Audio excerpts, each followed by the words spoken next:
Yeah, well, we'll see whether it does come through here as we are into the picks and bans, ladies and gentlemen. Rai's going to take a seat. Of course, Dade, he's not going to get that champion during this series, I have to think. And it is going to be the Lulu Nunu taken away here for M3. They do not want the Raise the Puppy comp. Yeah, so don't want to allow any scaling hyper carry to get an easy way through this. They also hit Condi's Gragas. Yeah. We said that is definitely the champion that he looks most comfortable on, as well as his Rek'Sai. So 2 bans thrown at the jungler. And I find this actually pretty understandable because Drizzle, we've seen his champion pool is not that large. And now they need to ban away the power picks here for Condi so that they can get on a similar level. We'll see whether it's going to be Drizzle picking up the Lee Sin yet again. Of course, playing that very recently as well as Condi. Condi, of course, his last 5 games does have a Lee Sin game in there. Azir going to be the final ban coming through. Raphael not going to pick that one up. 83% win rate. Definitely something worth taking away. We'll see what Energy Pacemaker are going to snap up. A lot of top lane champions. The Hecarim there for Amazing J, but it is going to be Lee Sin hovered. We'll see whether that's going to be the choice because M3, a couple of power picks now available as the Kallista's open, the Hecarim's open, Maokai's there as well. Lupa hasn't had exactly the best experiences, but still a very solid top lane tank. Yeah, it certainly is. So we have to see what they go for here. I expect maybe something like a Janna Hecarim to come through just for a little bit of disengage and keep the composition open, allow Lupa to get himself going. But we've also seen the likes of, I guess, Sivir rise again in popularity, and if you're going to run something like the Lee Sin, it means that you can throw a Sivir into your composition because you're not really that much of a tank. Yeah, well, that's true. And Lupa, thinking about picking up Love CD's Thresh here, has shown a lot of prowess on that one. But Condi, he's going to take away the Sejuani, and how did we forget about this champion? A massive power pick on 5.6. Of course, did see a few nerfs there in case you did miss that ultimate, only at 25% slow instead of 90. Bit of a reduction, but Raphael looking at LeBlanc. A little bit of a reduction. That was sarcasm. Yeah, Spawn, yeah. That's what I was going for anyway. So it's kind of weird that they picked up the Sejuani, to be honest, because Amazing J's already locked in his jungler and they didn't really have to prioritize it. That's a good point. I think there were some more powerful picks available. You see that Raphael, he's taking a look at the LeBlanc, and the Kallista gets locked in as well. So that's kind of not even a 5.6 composition coming through here from Energy Pacemaker. Looks like they're just going for some mid-game power. Yeah, back to the Assassins here as well as the early game junglers. Not going to be picking up the Cinderhulk type items. Of course, we have seen Cinderhulk Lee Sin, but doesn't do a whole lot of damage. But SMLZ, look who snuck through the pick list as Urgot is being considered, and maybe they just thought, okay, if they're going to pick Kallista, we'll just pick Urgot, and it'll be fine. They're going to lock that one away as well as the horse here for Lupa. Dade's pick saved until last, unless he's going to take that Urgot into the mid lane, which I highly doubt. They need something incredibly strong in the top lane because there is currently not enough damage to deal with everything that M3 has brought. Once this game gets past 3 items, there is no way that anyone dies on their lineup, so they need to be careful here. Looks like they're going for Cannon for a little bit of peel and lockdown. That's a good support option. I like that coming through there. But nah, he's more CC, a little bit of damage. I just don't think it's going to be enough. I would prefer something like a Shyvana that is a legitimate threat on the backline. Yeah, and Amazing J also able to play a lot of these carry top laners as well. Who better to pick up some damage? But no, it is going to be that Gnar. And I guess if we've ever seen a top laner play this Gnar to the point where he's doing a heck of a lot of damage, it is Amazing J, and it's often the mini Gnar. Yeah, it certainly is. So see if he does go for something like a Trinity Force mini Gnar build coming through here for some damage. But currently, if this is a tanky mid laner, something like a Vladimir coming through, maybe even like, you can't play Karthus into LeBlanc, but I wouldn't be surprised if he did. Wow, he's going with Zed. That gives him a legitimate split push threat as well, which will force the team to split up. They've got a 1-3-1 here. Not really anyone can go with the Zed in a split push scenario. Yeah, this is very, very frightening. Of course, M3 don't have a lot of wave clear with Thresh, Sejuani, and Urgot, but definitely have a lot of power picks as Dade back-to-back Zed games here as well. They had a clean sweep coming through against KX Happy, and Dade playing that one in the last game, managing to finish out that series. And Dade's Zed has always been an amazing thing to watch. Yeah, it certainly has. And look, he didn't, I guess, go berserk during the season when he picked up Zed. Even the KX Happy game was a lot to do with other members on the map playing extremely well, and it looked like a form game for Dade. So maybe he has been seeing a little bit of increased success on the champion and wants to be able to pick it up, reintroduce it. As I've said before, I actually think this matchup, LeBlanc versus Zed, is in Zed's favor at the matchup. I think some of the skill has gone away from it. But if we go through the lineups, Nah versus Hecarim, that's a matchup in Nah's favor. Yeah, generally is. Especially early on, of course, the scaling potential of Hecarim always going to be there, but Drizzle, he's got the early advantage here on the skirmisher of Lee Sin. Raphael against Dade. This is an incredible matchup to watch. The Korean superstar versus his Korean compatriot there in the mid lane of Zhang Ao against SMLZ. The Urgot versus Kalista.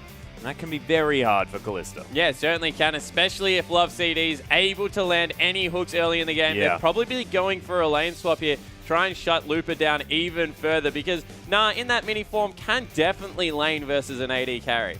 Yeah, and the Hyper Procs as well, able to let him trade very, very well. He gets that speed boost, can chase people down and throw boomerangs at them. We'll see whether he manages to make that happen. And it's two very, very low-range AD carries here in this game. Yeah, it certainly is. And, you know, in the one-on-one situation, you'd expect Urgot to do a little bit better. Of course, he's seen some play as a solo laner, so he might be able to bully the Nah around. However, I just think it's suicide to throw Zhang Ao on Kalista into that lane matchup at the start, just because there's so much kill threat coming through from Love CD with Ignite, not to mention Urgot. Once that lane hits level 3, going to be extremely difficult to navigate. Yeah, and I guess the thing that you can put in EP's favor is the fact that they've got a lot of snowball champions. If they manage to get a lead early, there's a chance that they're going to be able to run away with the game.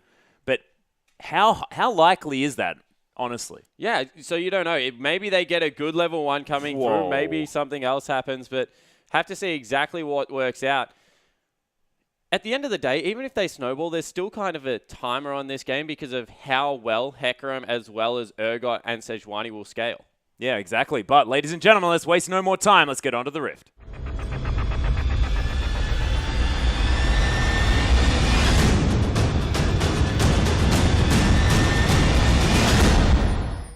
And here we are, ladies and gentlemen, on to the Rift for M3 taking on Energy Pacemaker. You can see there's some early vision already going down. A lot of pings here onto Dade. He's going to go down for first blood, and we were talking about how EP can get an early advantage.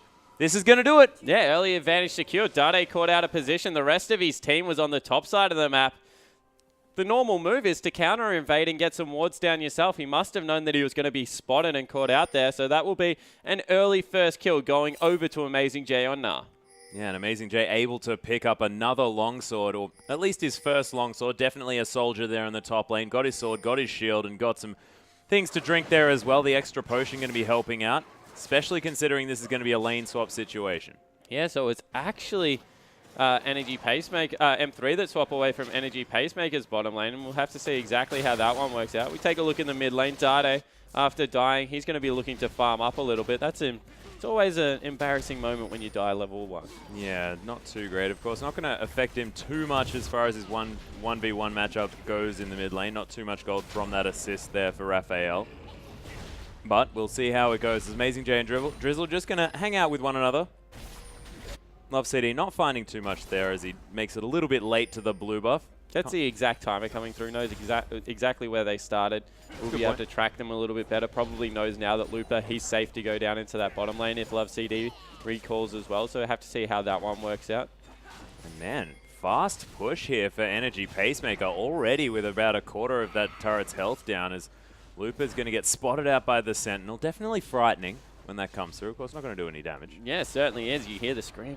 Kind of gives you flashbacks. Yep.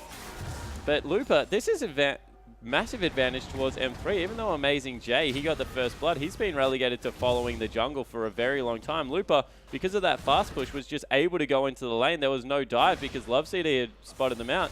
And that was like a wave and a half that he was just able to pick up off the back of good play coming through from Love CD, spotting the other team. Yeah, and he goes back, picks himself up that Ruby Crystal, going to be a little bit more healthy as he hangs out in this lane. Condi, of course, not so healthy as he's trying to do battle with these Krugs towards the top side. But Energy Pacemaker, knowing that they have the man advantage in the bottom side of the map, they're going to start off this dragon. It's going to go down at about 4 minutes into this game.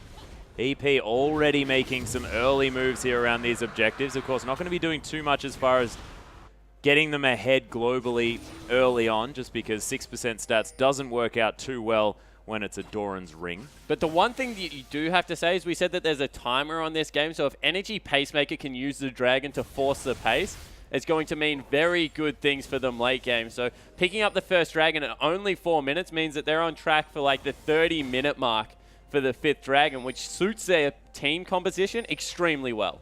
Yeah, and EP actually still pushing in this lane as Lupa's going to get stunned up underneath that turret. Of course, you can see the Sentinel damage doing a whole lot of work. Wow. That was a very close death sentence, but doesn't quite find it. Raphael looking to put some pressure down onto Dade, who's keeping up in farm not too badly here as the melee versus range matchup, which can be difficult early on. But in the top lane, you see Amazing J, he's gone back up. It's level 2 versus level 3, nearly level 4 coming through from SMLZ. And if he lands any abilities onto Lupa, might be able to pressure him out of this lane already. And the ridiculous thing is as well is if SMLZ, as you can see right there, lands the Noxian Corrosive Charge, he doesn't get the minion aggro because he's not auto-attacking. Yeah, exactly right. Just able to use that Q to force people out of lane as a nice shuriken comes through from Dade. And SMLZ, he probably wants to go back, to be honest, because he would be in tier range, but needs to continue to be able to bully this lane. Yeah, Love City actually heading towards the top lane here as well. Wants to join SMLZ just to try and help out there. Raphael, narrowly missing the last hit and actually takes a shuriken for it. Is SMLZ going to clear out this minion wave as it does actually finally crash into his turret. That's good news for Amazing J. Yeah, it's still got 2 caster creeps up, so it'll stay there for a little bit longer, then it will reverse after that wave. So Amazing J, he will start to get some CS back. Lupa, he's still 7 CS ahead, has been back to base and now picked himself up some boots. Allows him to gallop around the map a little bit quicker. Damage buff as well, Spawn. Certainly is that passive coming through.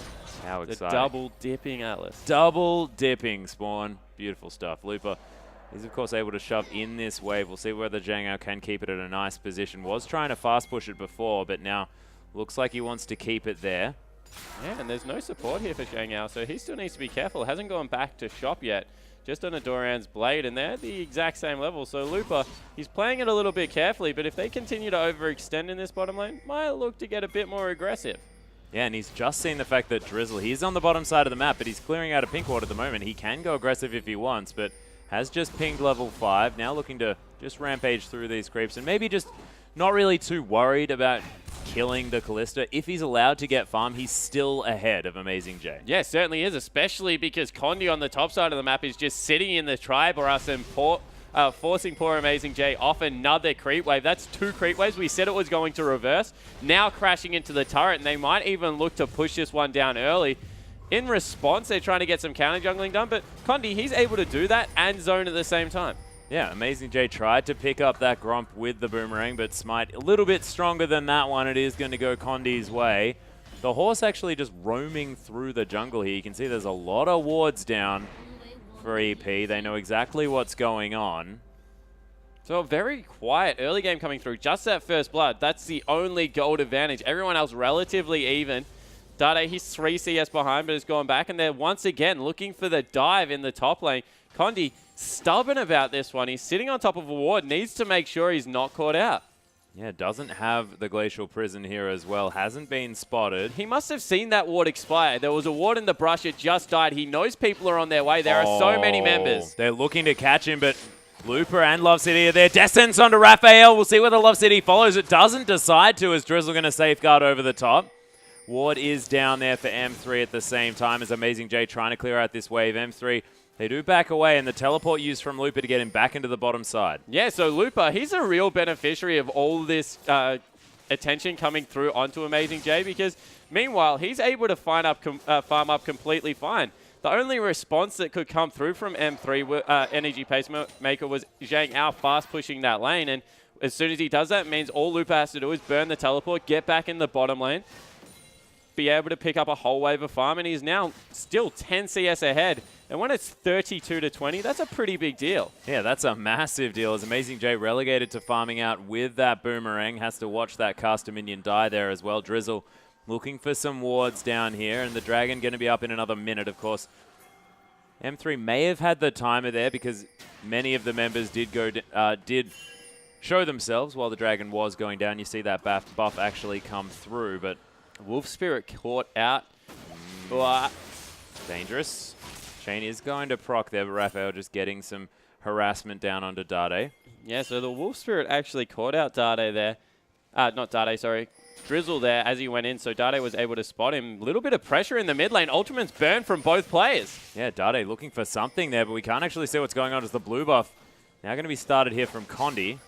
Drizzle hanging around as well. We'll see exactly what happens as our mid laners do come through. Drizzle, they're just going to give up the blue buff. The man advantage here for EP definitely working out, but was it even there? Because M3, they just decide to give away a blue buff when it was even. Yeah, there's no reason to contest it, really. It's Dade, he's on Zed. It's a luxury item. You really don't need the blue buff coming through there.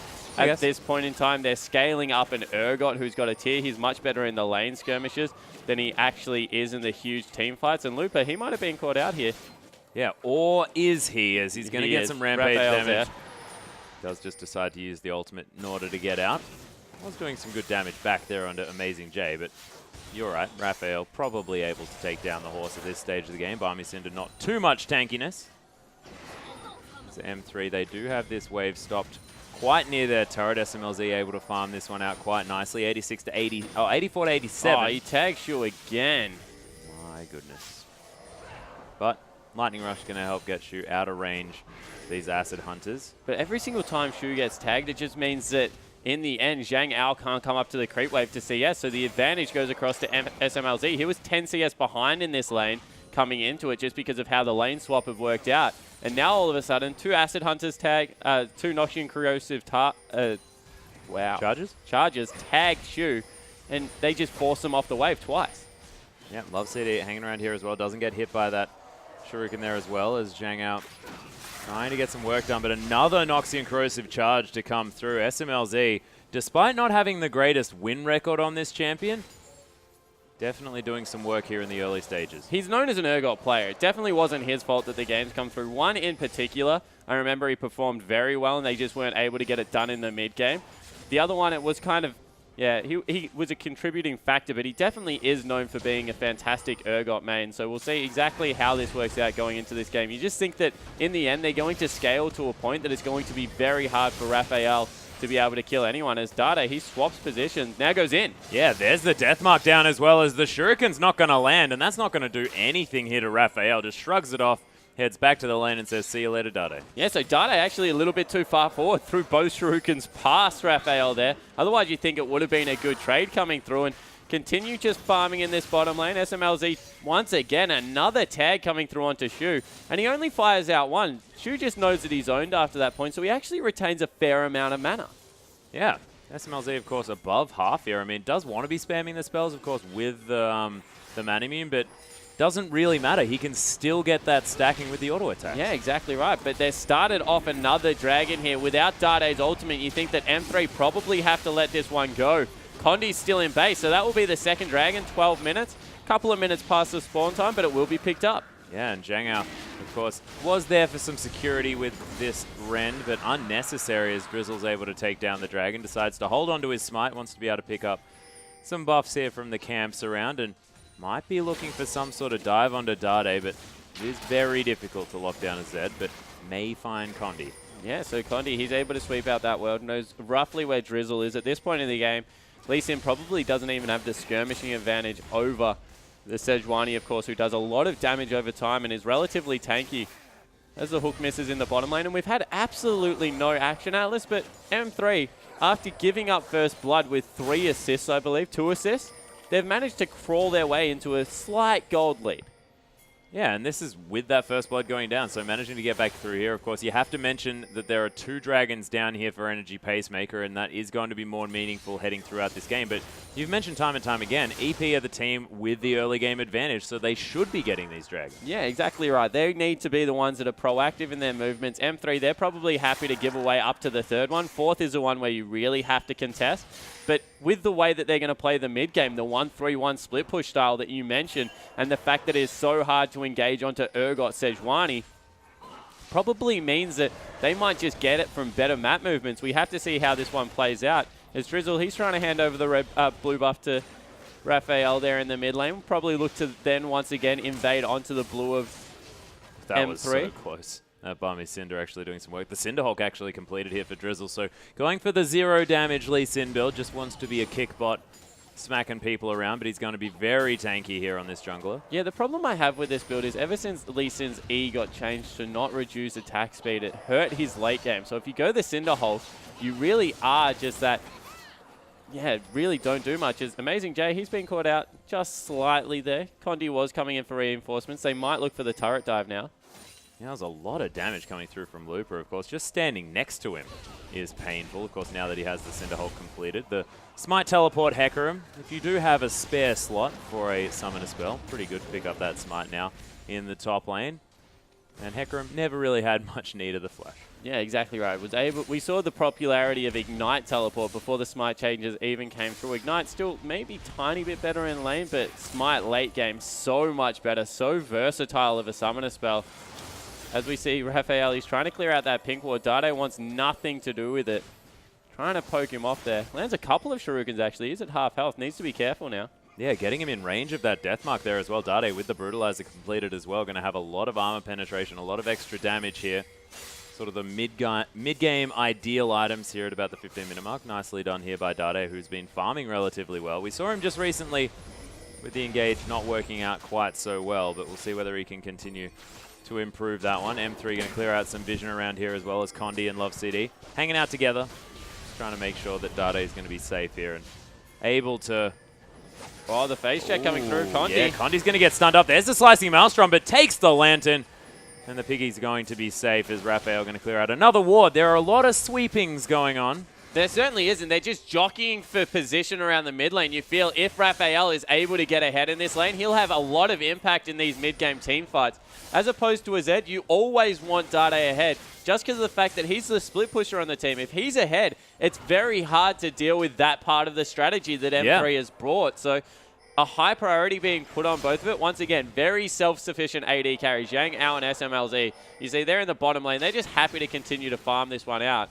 SMLZ, he's waiting for the transform to come through on that Muramana before he starts doing the pretty sick damage that comes through from Urgot in the mid-game. Super sick damages. Does have a bit of cooldown reduction built up here as well with the Brutalizer and the Glacial Shroud. It's a lot of statistics that he very much wants here in the early game. It's a really nice build path coming through here for this Urgot. Yeah, certainly is. And able to tag with an Acid Hunter without even the Noxian Corrosive Charge coming through. Nicely done. Urgot mechanics. Urgot mechanics, ladies and gentlemen. Beautiful Speaking mechanics. You've nailed it. I reckon you could now get a job where you speak. Thanks, mate. Yeah. Nicely done. Pierce going to come down as well as SMLZ farming out these minions. Yeah. Yeah, those Sentinels are so frightening. Love City looking for something as Shu. They're just getting zoned away from this Thresh. And man, Shu, he's got to hit something. There's the Zhang Ao hook as well. There's the swap back in as Condi coming through. A little bit of an overshoot, but the ultimate's there, and Love City picks up the kill. Meanwhile, Dade going to go down in the mid lane, and there's just action erupting over the rift. M3, they pick up one in the bot, but EP answer in the mid, and we'll see which one's going to be more worthwhile as M3 might be able to take a turret. Well, you think that they're both maybe worth each other because jungler and support picked up the kills, and you don't really want to Lee Sin getting fed, especially if he's going this full tank build, so he's not really going to snowball too much, but on the same side, Thresh, he's pretty self-sufficient without items. Probably would have preferred that one to go across onto SMLZ, or even Condi. Sejuani snowballs ridiculously well in this current meta. As they go in again, Sejuani, she's just going to laugh at Drizzle's damage at this stage. Didn't actually press the laugh button, which I was expecting. Doesn't actually come through as Condi is able to survive that one. As this is actually going to be the 1v1 there in the mid lane. Of course, Drizzle hanging out here, does pick up the assist using his cute little safeguard and then steals away the kill. Yeah, so he probably could have just let that one go down. Dade had already flashed, and the Zhonya's Hourglass was still available for Raphael, so he wasn't in any danger of getting killed, but just wants to secure there. As Amazing J, he started to finally bully around Looper, even though Looper, he's ahead in CS and levels. But just the range versus melee matchup a little bit too much for him to handle. Yeah, and Amazing J actually with now the Phage in his back pocket. Probably going to go full tank after that. Might finish off the Trinity Force a little bit later. but you do have a lot of 1v1 potential with that item, especially when you're in that mini-Gnar form, which Amazing J has shown fantastic prowess at playing. Yeah, certainly has. And you see Dragon respawned again, so Lupa, he can't burn the teleport to get back into the top lane. First turret going to go down. Actually, no, it's not. I lied. It's the third turret. Mid and bottom got taken after the last exchange. Now the other mid lane turret going to go down as well. So turret falling everywhere. All three outers now secured for Energy Pacemaker. Yeah, and this is exactly what they want to be doing. They want to be snowballing the global objectives here in the early stages of the game where they have the advantage. It now is the gold lead for Energy Pacemaker. Zhang out. He's managing to go back. We'll see what he does decide to pick up. Dade tagged by another chain. There's the Mimic chain coming down as well as Raphael. He almost has the Distortion Deathmark to come through as Shu coming over the top. Dade's going to die. Energy Pacemaker with 3 members there in the mid lane. Almost 4 if you consider the passive there from Raphael. But man, Dade tried to save that one, but it wasn't going to come through. And Raphael just dominating this lane a little bit at this stage. Yeah, certainly is. He's got Dade in the position where he's 0-3-0. They're going to pick up that third dragon that we spoke about, so that one's gone through. And no one can really bully their lane except for SMLZ. He's up 40 CS. He's in a great position. He just can't fight really at the moment. They can't get anything started, and that means that Energy Pacemaker, they've started to open up a slight lead. Yeah, definitely doing well. SMLZ, he has finished the Frozen Heart. So he's going to be able to deal with Zhang Ao just a little bit better. But, of course, Zhang Ao, he's only down 40 CS. He's not too worried about it. He died in that last exchange. Yes, they managed to get a pick, but he's probably not going to be too worried. As SMLZ, he's still 0-0-1. It's not really that much of a big deal. SMLZ's he's going well in this game. And Zhang Ao, he needed to be ahead just because of the fact that he's going to have to solo deal with the Hecarim, and Hecarim being pretty much equal to the Kalista at this point of the game means that Hecarim is going to win 10 out of 10 times. There is very small margin for outplay coming through currently for Zhang Ao to be able to deal with Lupa. So I think that SMLZ's done a fantastic job. It's more around the fact that Amazing J, he's been able to get himself ahead. He's nearly at the Randuin's Omen, which means that he's not going to take that much damage coming through from Urgot as well, and similar problems coming through for both teams. Not really going to be able to affect these immediately blow someone up because of the fact that their mid lane assassins not really too far ahead, and have to see how it works out. The tanky members is starting to ramp up. And it's interesting when one of these tanky members is in fact the AD carry. Yeah, it certainly is. So Urgot, he's extremely hard to deal with right now. He can just swap LeBlanc as soon as LeBlanc dives on him, and he just gets so many resistance coming through. Not to mention the fact that then he's in the middle of an all-AD team, and he doesn't really care about them whatsoever. Yeah, and he doesn't really mind as well about the LeBlanc. Likes to build that Hextech, the Hex Drinker, in his build path generally on these Urgots. We'll see whether that's SMLZ's style. Of course, there are a few different schools of thought, but has often been coming through, and he's able to sort of shrug off a lot of that burst. Yeah, he certainly is. He's able to get the shield through as well from his W, which is just ridiculously large if he maxes at second, which we'll have to check out whether he is doing so. Certainly is. So he's got 3 points into the shield already, so he's a pretty tanky member of the team right now. His health pool deceptively large. Yeah, and that's effective health as well, able to reset that shield, so short trades definitely going to be going in favor of SMLZ. That's why no one is trying to go toe-to-toe. A lot of members of EP actually going to be backing here.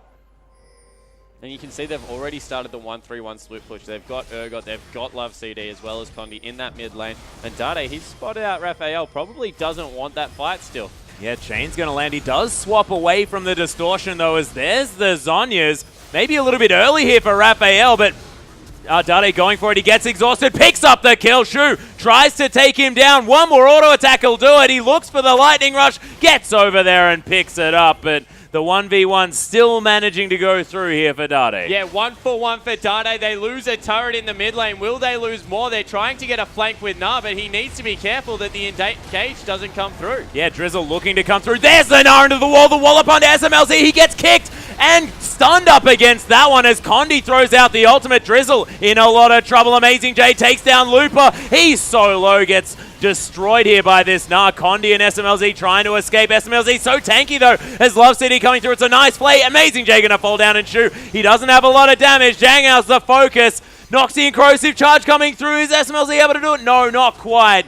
But they're looking to try and get out of their Energy Pacemaker, losing that exchange. But man, That could have gone one or two ways. No, that was only ever going to go one way. There was no LeBlanc, no one to kill SMLZ, and he just does not take damage from the AD dealers at this point in the game. Able to get through with the W. Reset 3 times in that team fight, I believe, and he just was not dying. Yeah, it was insane. Amazing J, though, had a brilliant Gnar. Was looking okay at the beginning. Yeah, it certainly was, but this is the thing about the team comp that comes through from Energy Pacemaker. Big Wombo. They've got a cannon. They've got another. Lee Sin ultimate comes through there, but if Zhang Ao can't kill people, then it's just all no effect. Yeah, well, we saw just there, that's precisely it, as he does finish off the Bloodthirster almost towards that Hurricane as well. But M3 now looking to clear out this mid wave and continue the push. They do have a considerable lead in comparison to what has been for the rest of this game. You can see that he's probably even given up on the Hurricane at this point. He recognizes if he doesn't get a last Whisper before the next team fight, then no one is going to die. Randuin's Omen nearly finished for Kondi in the jungler. He is absolutely monstrous at this point. 100 CS on a jungler at 24 minutes is quite strong still. And you see that through the gold, he's only 700 behind Dade.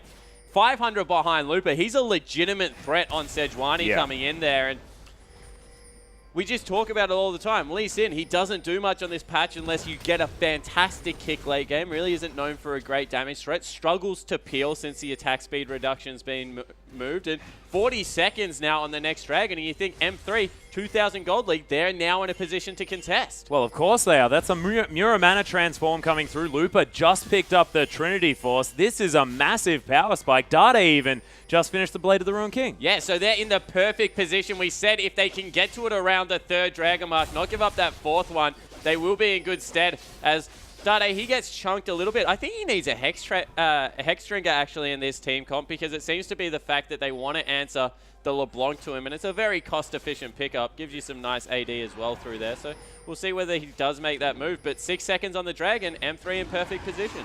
Yep, they don't have the Rift Scuttler there. That is going to give vision here to Energy Pacemaker, who probably want to try and go for some sort of steal.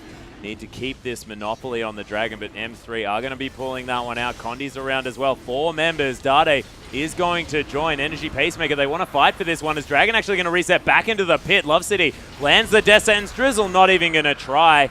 And it is going to be the double smites that are going to win out. It's actually Hecarim picking that one up. And that's not a top laner just taking it away from the jungler. That is a smite. That's fine. It certainly is. Highest level smite on the map. Level 14 coming through from Lupa. Able to pick that one up for his team. And we'll have to see what this means because this delays the fact that there is going to be that 5th Dragon buff that can come through. All of a sudden, Energy Pacemaker, they're a mid-game composition without a real clear win condition unless they win a miracle team fight, which doesn't look possible at this point. Yeah, and it's ridiculous to talk about that when the gold lead is about nothing. It's just about the champions that M3 have picked up and the points of the game, or the points of their builds that they've managed to get to at this 27-minute mark. Yeah, exactly right. It only goes downhill from here is the thing that they need to be very worried about Energy Pacemaker. They've got a 2-threat comp. LeBlanc has had to itemize for lane with that Zhonya's Hourglass, so hasn't been able to grab a death cap yet. Very lacking in the damage department. Kalista, she's fallen so far behind, 56 CS. Yeah. And now you see Urgot 2-0-1 after that last team fight. He's an absolute beast. Does probably more damage at this point as well than what Kalista can throw out against these tanks. And it's just, yeah, it's bad news. They don't have people to answer the split pushes. They can't really win a team fight. There's not much apart from the fact that there's a lack of siege coming through from M3 that is in Energy Pacemaker's favor. Yeah, but to M3 just answer that with more split pushing. They've got the Zed, they've got the Hecarim if they want. Yeah, exactly right. They've got the split pushing. It's going to get to the point where Sejuani just doesn't take Baron damage, and they have a relatively good Baron team with the double smite, with the Trinity Force being picked up. Dade, of course, with that Blade of the Ruined King is going to be able to do that. So this game's going to get to the point where they just control so much vision, they're able to split push, and then they'll just collapse onto whatever objective's available. And they can get picks as well if they want to. Love City with the Death Sentence and SMLZ able to swap them then back into the team. We saw it happen already. A lot of movement is available here for M3 if they want to put one of the enemy team where they desire. And see how that one goes. Rift Scuttler in the top side of the map. He's going to go down to Condi here, wanting the Baron vision. Has been up for about 8 minutes. Of course, no one actually going to contest that one. And M3 actually starting to just build a consistent gold advantage, picking up slight advantages over the map just passively. Yeah, exactly right. And this is all they have to do. They just are going to grow an incremental gold lead by by being able to split the Energy Pacemaker lineup. You saw already Dade, he's able to solo out the LeBlanc if things go his way. That means that LeBlanc all of a sudden has to start taking Shu with him everywhere he goes. So Raphael, he's not in the position he wants to be, and Lupa, he is absolutely huge. Even if they send 2 people towards him, can probably just get away through his ultimate. So that's another concern. Even if you send members there, you're probably not going to kill the Hecarim. So it's all about them getting good positioning, being able to get a pick themselves through their cannon as well as their Lee Sin, and then be able to, I guess, force a disadvantaged fight. Because if they force an even 5v5 right now, M3 win.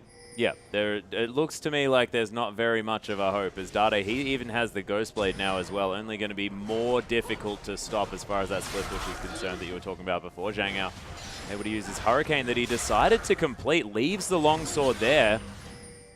I don't know whether that was looking for more AoE in fights or just AoE wave clear across this map to try and answer the push coming through from M3. Yeah, so I think that figures it's to the point right now where they're not really going to fight. As you see, SMLZ, he's incredibly tanky right now.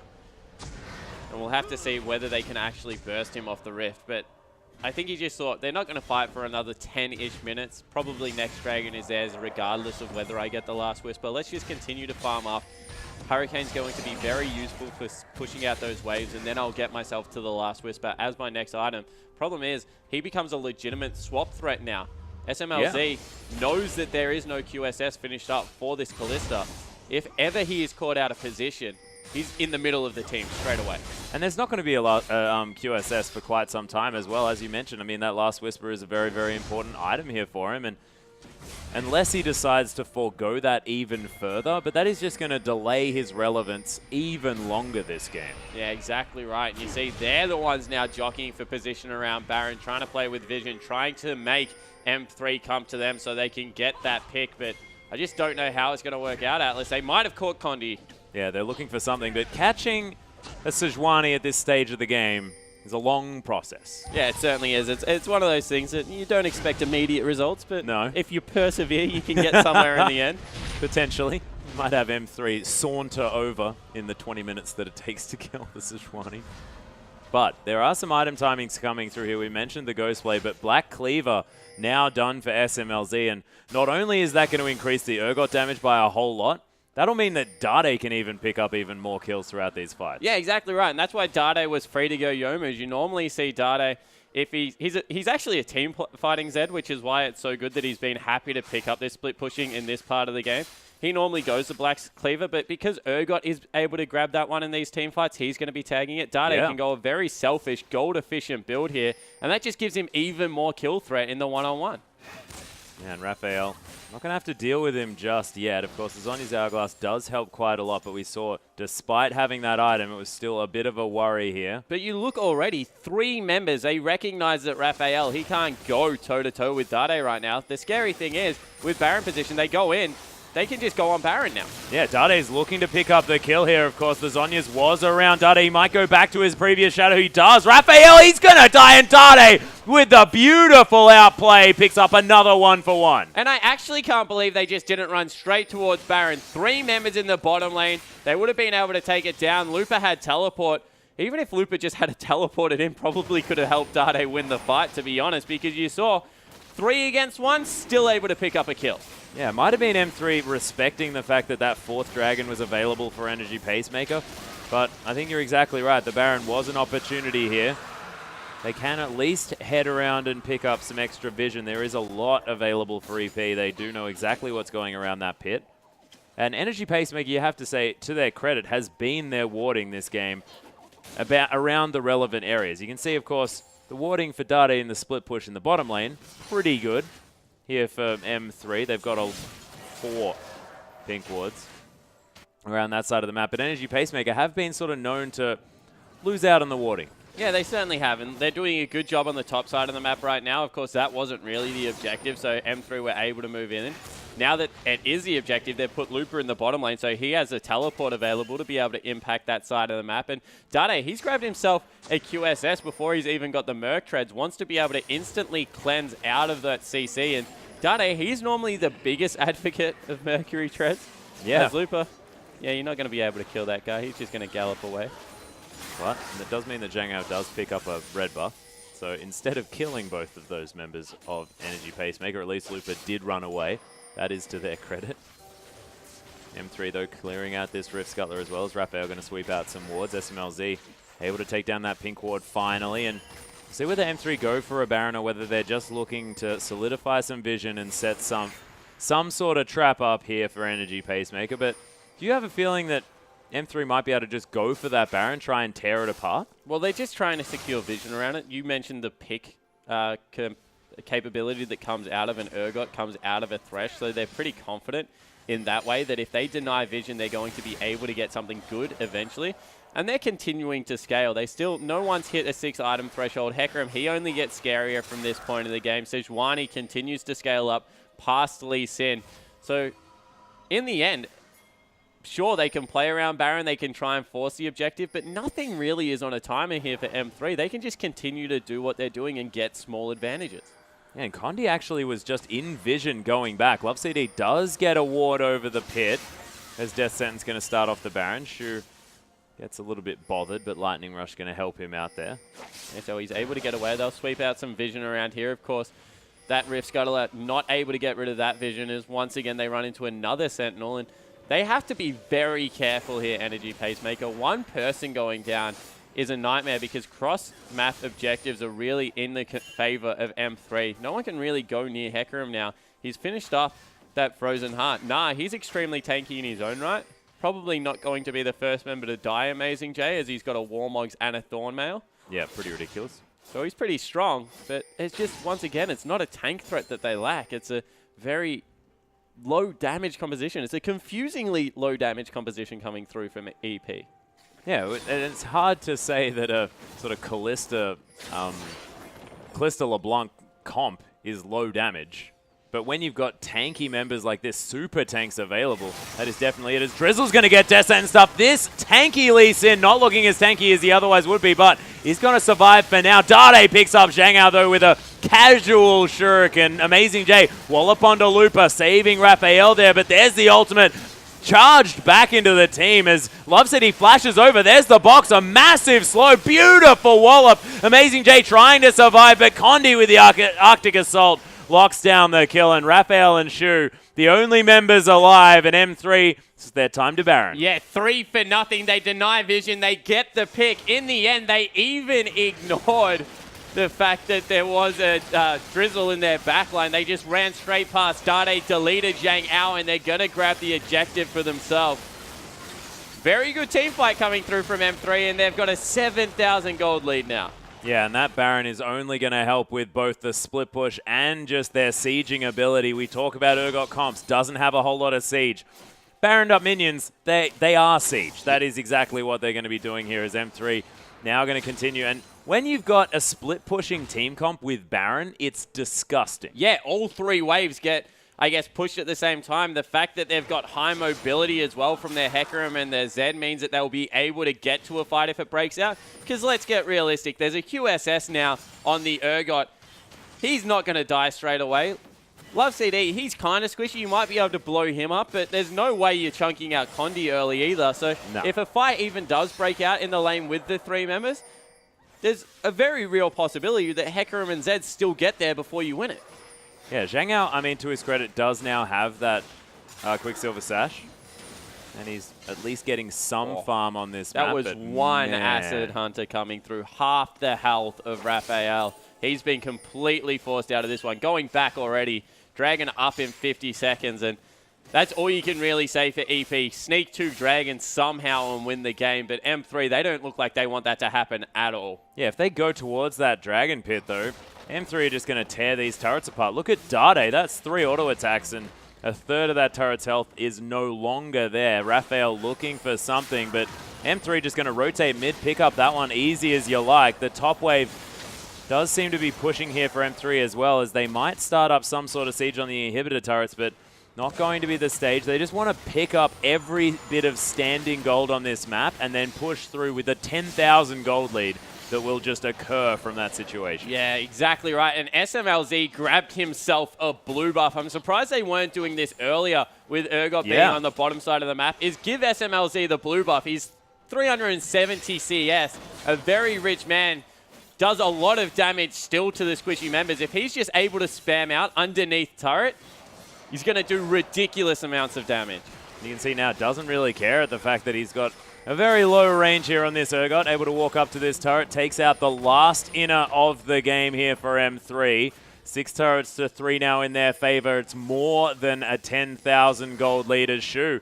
Might be in a little bit of trouble as Dade was ghost blading, but not going to find anything as... Oh, actually, there's going to be the Living Shadow into the Deathmark. Looks for Shu, but doesn't find it. Deathmark does a big chunk there as M3. They're looking to start up a fight. Dade very, very low. Drizzle gets hooked, but he's super tanky with that Cinderhulk build. Condi looking for something. Dade still on the aggressive, despite not having his ultimate or very much health. Sonic Wave not going to find anything. Energy Pacemaker still alive, but Zhangao was tanked out. Chunked out, sorry. In the end, a good defend coming through from EP. There's a lot of gold on every member of M3 right now. 2,000 on nearly everyone. So they'll probably pick up the Dragon, go back, shop one last time, start the siege again in the mid lane because realistically, they're going to go back and nearly finish item builds. Yeah, well, we'll see what they do decide to pick up as they are heading back to the shop. Mercurial Scimitar probably the only option here for SMLZ once he heads back to shop, and it is going to be completed there. See what Lupa decides to go for, of course, wants to just head to the bottom lane. Doesn't really care about items at this point because Spirit Visage, Frozen Heart, Cinderhulk, and the Trinity Force. What more could he want? Probably a Home Guard enchant. Yeah, exactly. And a Thornmail, maybe. Dade, he's picked up a Mercurial Scimitar himself. On the side of Condi, he's maybe going for a Spirit Visage, more likely a Locket of the Iron Solari for his team. Boost up their stats. Lupa, he's grabbed himself a Chain Vest, so it is going to be the Thormail coming through most likely. Very interested that he hasn't upgraded his boots too. That's normally a very early pickup coming through for Hecarim, so a little bit of a different style coming through from Lupa there in the top lane, but everyone very close to maxed item, and Dade, he's going to get killed here, but what can they get in response? Yeah, there's going to be the Slicing Maelstrom. Gets kicked. He tries to ult his way out. Raphael doing some work, but Dade somehow juking everything here. And in the meantime, Raphael actually died in the top lane. Trades 1-for-1 once more, but M3, it's all about this team fight going on in the mid lane, and they are going to be able to take down Amazing J. And I have no idea how Raphael died when they had 3 members. They managed to stun Dade. They got out the Mercurial Scimitar straight away, but it wasn't enough. And Dade's just too tricky with this champion. Yeah, and that's horrible news. If you send 3 members to kill Zed and he kills you 1-for-1 as well, Zhang Yao's now caught out. Yeah, he's in a whole lot of trouble. The Arctic Assault's there. Lupa ults in as well. Nice QSS. Zhang Yao's trying to kite away. Is going to survive. The heal's going to be there, but Drizzle not going to take the same fate as Shu. Going to get fates called out. M3, they don't really mind, though, about this bottom lane because they're taking Nexus turrets. SMLZ able to chunk this one out, and M3, despite a little bit of a shaky start, it's a pretty good beginning to this series with a victory against Energy Pacemaker. Yeah, and EP really need to look at their pick ban phase because M3 had advantages.